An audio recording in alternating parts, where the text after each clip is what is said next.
건물 매도의 걸림돌, 계약갱신 요구권, 건물주와 세입자의 주장, 세입자에 대한 보상금 산정 방법. 1. 기초 사실. 매도인은 서울 시내 토지 작업을 하는 부동산을 통하여 오래된 상가 건물을 매도하려고 합니다. 걸림돌이 생겼습니다. 상가 세입자가 들어온 지 3년밖에 되지 않은 상태입니다. 상가는 계약갱신 요구권이라고 하여 10년을 보장해 주어야 하는데 어떻게 하면 상가 세입자를 내보낼 수 있나 고민 중입니다. 건물주가 세입자에게 보낸 내용 증명과 세입자가 이에 답변할 수 있는 사항을 정리해 봄으로써 건물주, 세입자, 건물 빌딩 매매 관련 종사자 등에게 도움이 되고자 합니다.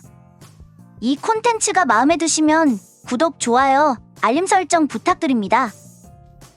이 임대인이 세입자에게 보낸 내용 증명. 상가 건물 임대차법 제10조 제1항에 보면 임대인은 임차인이 임대차 기간이 만료되기 6개월 전부터 1개월 전까지 사이에 계약갱신을 요구할 경우 정당한 사유 없이 거절하지 못한다라고 하면서 다만 다음 각 호의 어느 하나의 경우에는 임차인이 요구한 계약갱신 요구를 거절할 수 있다고 하였습니다. 상가 건물 임대차법 제10조 제1항 7호에 보면 임대인이 다음 각목의 어느 하나에 해당하는 사유로 건물의 전부 또는 대부분을 철거하거나 재건축하기 위하여 목적 건물의 점유를 회복할 필요가 있는 경우라고 되어 있고 7호의 나목에 보면 건물이 노후훼손 또는 일부 멸실되는 등 안전사고의 우려가 있는 경우라고 하여 이때에는 임대인은 임차인이 요구한 계약갱신 요구를 거절할 수 있다고 하였습니다. 본 건물은 건축물 대장에서 보는 바와 같이 신축한 지 30년이 되는 노후화된 건물입니다. 이와 같은 사유로 인하여 임차인께서 요구하신 계약갱신 요구를 거절하오니 부디 해량하여 주시고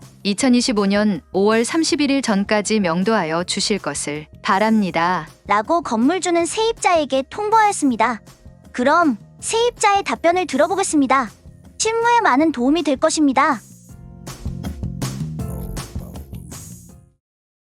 3. 세입자의 답변. 임차인은 해당 건물에 대하여 2021년 7월 1일부터 2024년 12월 현재까지 약 2년 6개월 정도 임차하여 영업을 하여 오고 있고 계약갱신 요구는 최초 계약일부터 10년간 행사할 수 있으므로 2031년 7월까지 영업이 가능한 것입니다. 따라서 임대인은 임차인의 계약갱신 요구권이 보장되도록 임대차 계약의 이행을 하여야 합니다. 임대인께서 주장하시는 대로 건물 노후화로 인한 보수의 필요성 및 건물 사용에 제한이 된다면 2021년 최초 임대차 계약을 할 당시의 위 사항에 대하여 임차인에게 충분하게 고지하였어야 함에도 임대차 계약서에 보면 그 내용은 전무한 상태입니다. 2021년 최초 계약 당시에 임대인께서 건물 노후화 등으로 인하여 영업을 10년을 보장할 수 없다고 하였다면 임차인은 본 장소에서 영업을 처음부터 할 마음을 갖지 않으므로 임대차 계약 자체를 하지 않았을 것입니다.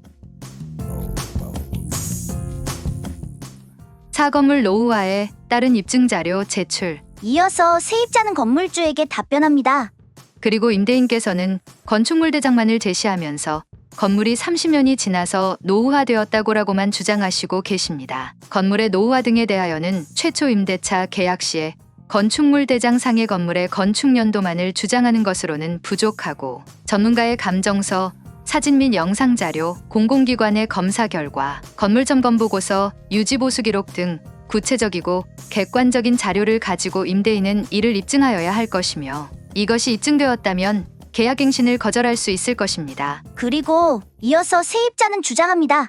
그러나 이러한 건물 노후화에 대하여 입증이 되어 계약갱신을 거절하게 할지라도 그로 인하여 임차인이 10년 영업보장을 받지 못하는 피해에 대하여는 임대인은 임차인에게 상당한 손해 보상을 하여야 할 것입니다. 2021년 최초 계약 당시에 건물 노후화 등으로 인하여 영업을 10년을 보장할 수 없다고 임대인이 임차인에게 고지하였다면 임차인은 본 장소에서 영업을 처음부터 할 마음을 갖지 않았을 것이기 때문입니다. 라고 답변하였습니다.